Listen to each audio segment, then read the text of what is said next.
An angel in disguise.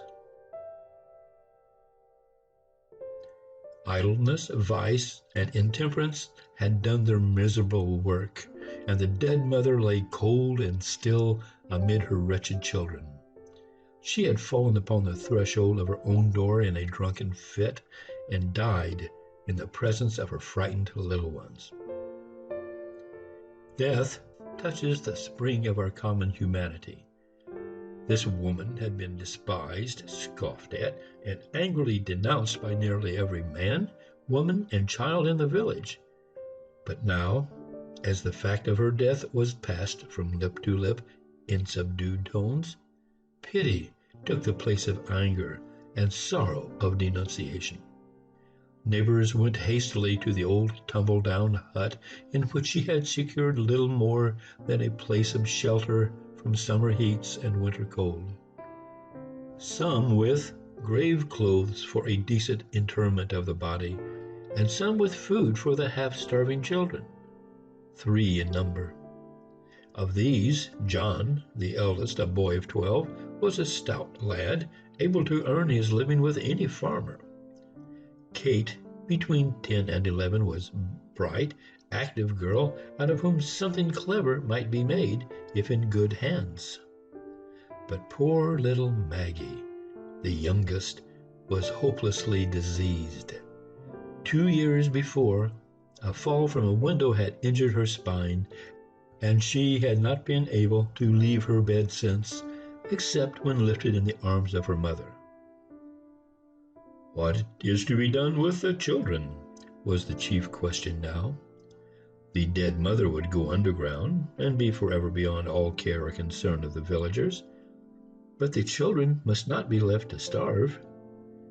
After considering the matter and talking it over with his wife, Farmer Jones said that he would take John and do well by him now that his mother was out of the way. And Mrs. Ellis, who had been looking out for a bound girl, concluded that it would be charitable in her to make choice of Katy, even though she was too young to be of much use for several years. I could do much better, I know, said Mrs. Ellis, but no one seems inclined to take her. I must act from a sense of duty, expect to have trouble with the child, for she's an undisciplined thing, used to having her own way. But no one said, I'll take Maggie. Pitying glances were cast on her wan and wasted form, and thoughts were troubled on her account. Mothers brought cast-off garments, and removing her soiled and ragged clothes, dressed her in clean attire. The sad eyes and patient face of the little one touched many hearts, and even knocked at them for entrance. But no one opened to take her in. Who wanted a bedridden child? Take her to the poorhouse, said a rough man, of whom the question, what's to be done with Maggie, was asked. Nobody's going to be bothered with her. The poorhouse is a sad place for a sick and helpless child, answered one. For your child or mine, said the other, lightly speaking. But for this brat it will prove a blessed change. She will be kept clean, have healthy food, and be doctored, which is more than can be said of her past condition. There was reason in that, but still it didn't satisfy. The day following the day of death was made the day of burial. A few neighbors were at the miserable hovel, but none followed the dead cart as it bore the unhonored remains to its pauper grave. Farmer Jones, after the coffin was taken out, placed John in his wagon and drove away, satisfied that he had done his part.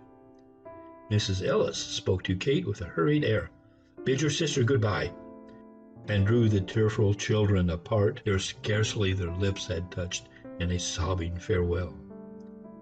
Hastily others went out, some glancing at Maggie, some resolutely refraining from a look until all had gone.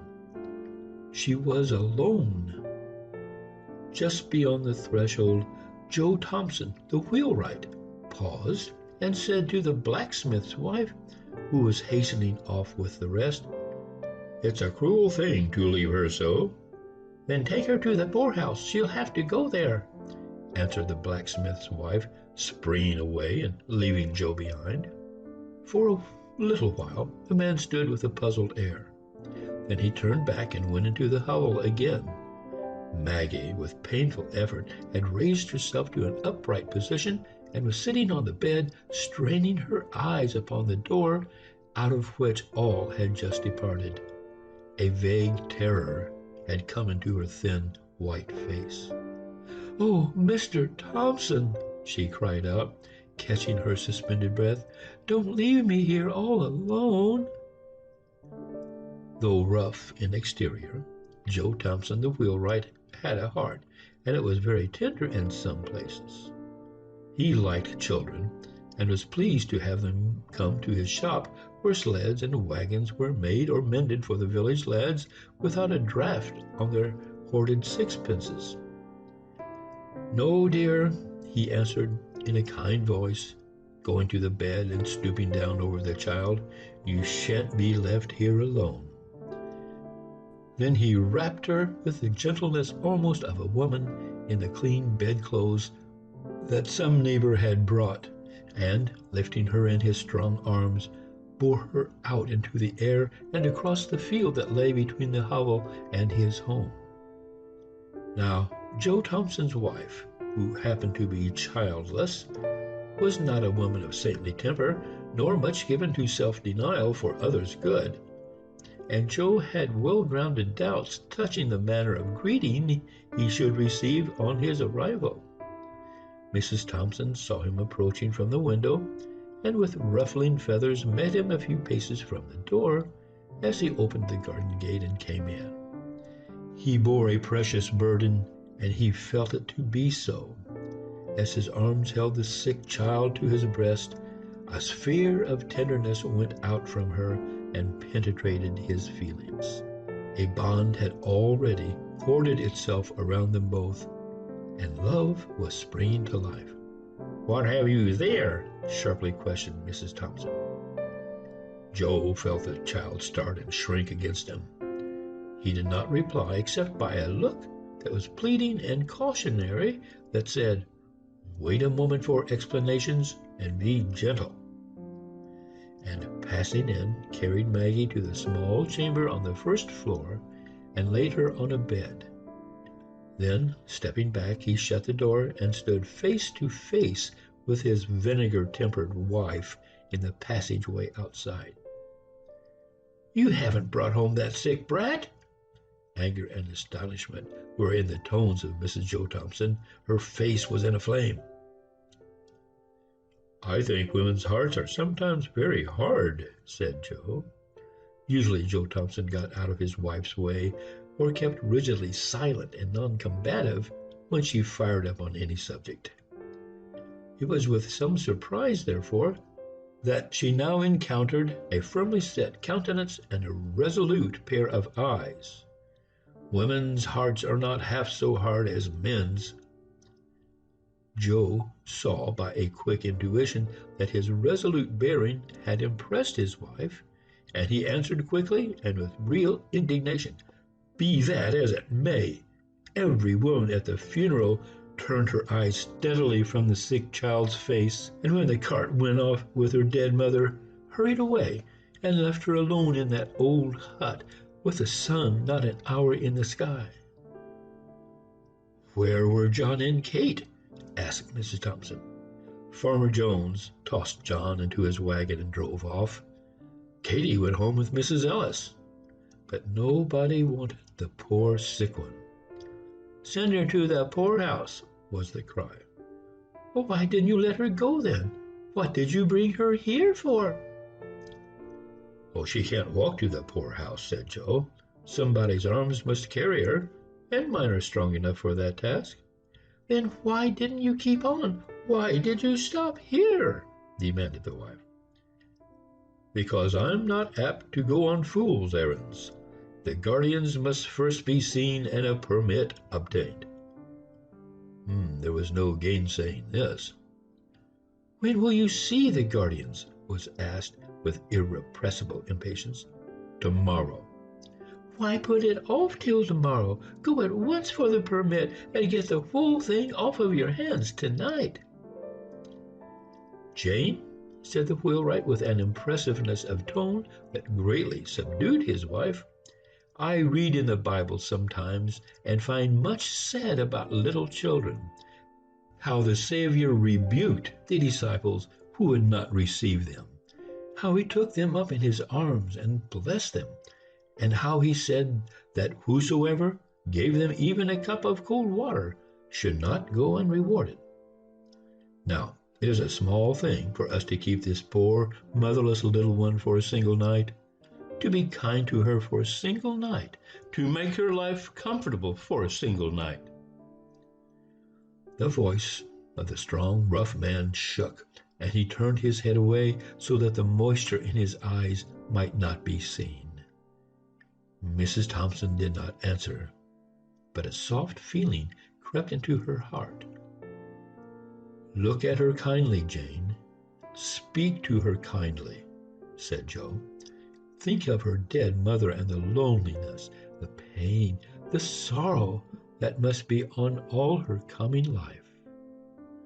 The softness of his heart gave unwonted eloquence to his lips. Mrs. Thompson did not reply, but presently turned toward the little chamber where her husband had deposited Maggie, and pushing open the door, went quietly in. Joe did not follow. He saw that her state had changed, and felt that it would be best to leave her alone with the child. So he went to his shop, which stood near the house, and worked until dusky evening released him from labor. A light shining through the little chamber windows was the first object that attracted Joe's attention on turning towards his house. It was a good omen. The path led him by this window, and when opposite, he could not help pausing to look in. It was now dark enough outside to screen him from observation.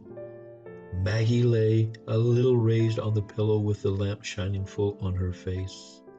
Mrs. Thompson was sitting by the bed, talking to the child, but her back was toward the window, so that her countenance was not seen. From Maggie's face, therefore, Joe must read the character of their intercourse. He saw that her eyes were intently fixed upon his wife, that now and then a few words came as if in answers from her lips, that her expression was sad and tender. But he saw nothing of bitterness or pain. A deep-drawn breath was followed by one of relief, as if a weight lifted itself from his heart. On entering, Joe did not go immediately to the little chamber. His heavy tread about the kitchen brought his wife somewhat hurriedly from the room where she had been with Maggie. Joe thought it best not to refer to the child, nor to manifest any concern in regard to her. "How soon will supper be ready?" he asked. "Right soon," answered Mrs. Thompson, beginning to bustle about. There was no asperity in her voice. After washing from his hands and face the dust and soil of work, Joe left the kitchen and went to the little bedroom.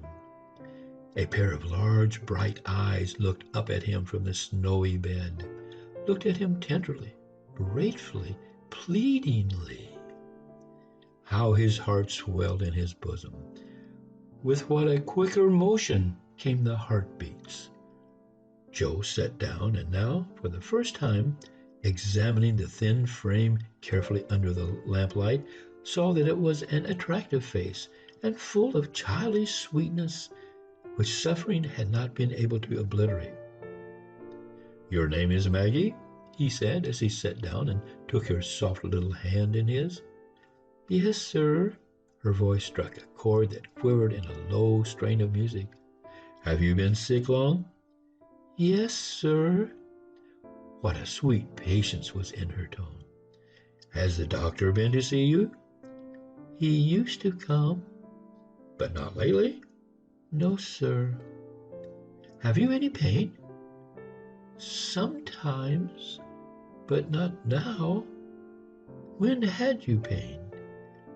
"Oh, this morning my side ached and my back hurt when you carried me."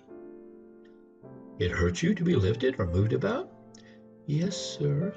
"Your side doesn't ache now?" "No, sir." "Does it ache a great deal?" "Yes, sir, but it hasn't ached any since I've been on this soft bed." "Ah, the soft bed feels good."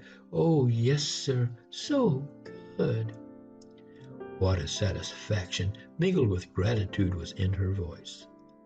"Supper is ready," said Mrs. Thompson, looking into the room a little while afterward. Joe glanced from his wife's face to that of Maggie. She understood him and answered, "She can wait until we are done. Then I will bring her something to eat." There was an effort at indifference on the part of Mrs. Thompson, but her husband had seen her through the window and understood that the coldness was assumed. Joe waited, after sitting down to the table, for his wife to introduce the subject uppermost in both of their thoughts, but she kept silent on that theme for many minutes, and he maintained a like reserve.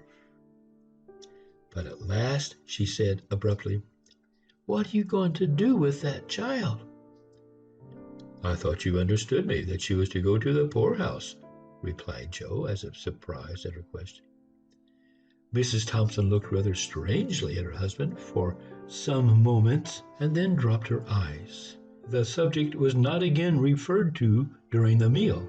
At its close, Mrs. Thompson toasted a slice of bread and softened it with milk and butter. Adding to this a cup of tea, she took them into Maggie and held the small waiter on which she had placed them, while the hungry child ate with every sign of pleasure. "Is it good?" asked Mrs. Thompson, seeing with what a keen relish the food was taken. The child paused with the cup in her hand and answered with a look of gratitude that awoke to new life old human feelings which had been slumbering in her heart for half a score of years. "We'll keep her a day or two longer. She is so weak and helpless," said Mrs. Joe Thompson, in answer to her husband's remark at breakfast time on the next morning that he must step down and see the guardians of the poor about Maggie.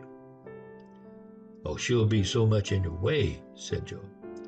"I shan't mind that for a day or two. Poor thing." Joe did not see the guardians of the poor on that day, on the next, nor on the day following. In fact, he never saw them at all on Maggie's account, for in less than a week Mrs. Joe Thompson would have soon thought of taking up her own abode in the almshouse, as sending Maggie there. What light and blessing did that sick and helpless child bring to the home of Joe Thompson, the poor wheelwright? It had been dark and cold and miserable there for a long time, just because his wife had nothing to love and care for out of herself, and so became sore, irritable, ill-tempered, and self-afflicting in the desolation of her woman's nature. Now, the sweetness of that sick child, looking ever to her in love, patience, and gratitude, was as honey to her soul, and she carried her in her heart as well as in her arms, a precious burden. As for Joe Thompson, there is not a man in all the neighborhood who drank daily of a more precious wine of life than he. An angel had come into his house, disguised as a sick, helpless, and miserable child, and filled all its dreary chambers with the sunshine of love. End of An Angel in Disguise by T.S. Arthur.